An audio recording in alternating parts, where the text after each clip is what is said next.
15 කියන්නේ පහත රූපයේ දැක්වෙන්නේ පොළොව මට්ටමේ සිට ඉහළට යොමු කළ පාපන්දුවක් ගමන් කළ පත තුනකි. පහත පිළිතුරු වල V U සහ T මගින් පිළිවෙලින් සිරස් ප්‍රවේගය, තිරස් ප්‍රවේගය සහ පියාසර කාලය නිරූපණය වේ. පාදක අක්ෂර මගින් අදාළ පතය දක්වයි. යටින් තියෙන්නේ 1ද 2ද 3ද කියලා. ඒක. වායු ප්‍රතිරෝධය නොසලකා හරින්නේ නම් පහත ප්‍රකාශ වලින් නිවැරදි කුමක්ද? හරි. රූප සටහන් තුන තියෙනවා. 15 වෙනි ගාන.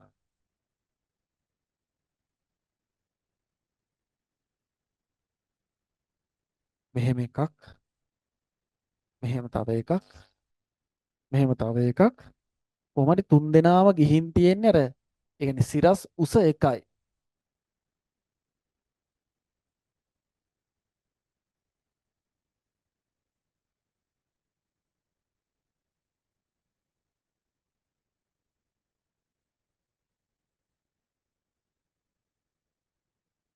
තුන් දෙනාගේම සිරස් ඉහළට නැගලා තියෙන උස එකයි. දැන් මොකක් හරි වස්තුවක් එහෙම ප්‍රක්ෂේපණය කරපුවාම මෙහෙම යනවනේ. පරාවලයික මාර්ගයක මෙහෙම යනවා.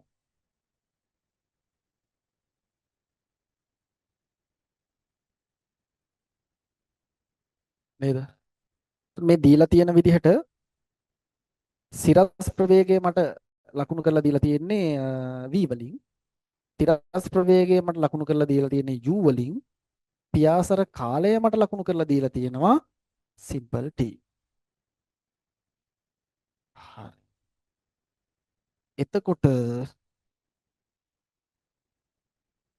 එතකොට මෙහෙමයි.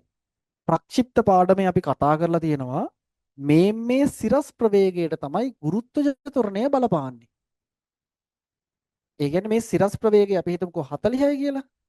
ඒක ඉහළට යන්න 30 වෙනවා, 20 වෙනවා, 10 වෙනවා, බිඳුව වෙනවා. ආයේ 10 වෙනවා නේද? 20 වෙනවා, 30 වෙනවා, 40 කියලා පොළවේ වදිනවා.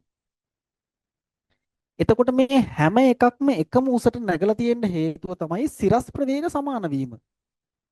අර ප්‍රක්ෂිප්ත chart එක කියලා අපි කතා කරන්නේ. හරිද? එකම සිරස් ප්‍රවේගය තියෙනවා නම් තමයි එකම උසකට නගින්නේ. අයනම් මේ හැම එකේම සිරස් ප්‍රවේග සමානයි.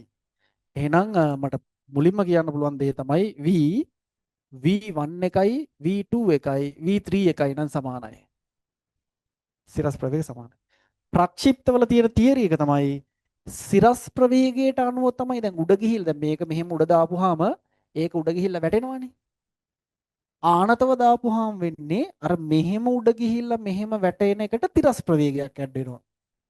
ඒක ඇඩ් වුණාම මේක එකතු වුණාම වෙන්නේ මෙහෙම ගිහිල්ලා මෙහෙම වැටෙන එක ඒ කාලය තුල තිරසටත් යනවා. ඒ කාලය තුල තිරසටත් යනවා. මෙහෙම ගිහිල්ලා මෙහෙම වැටෙන එක ඒ කාලය තුල තිරසටත් ගියපුවම තමයි මෙහෙම ගිහිල්ලා මෙහෙම වැටෙන්නේ.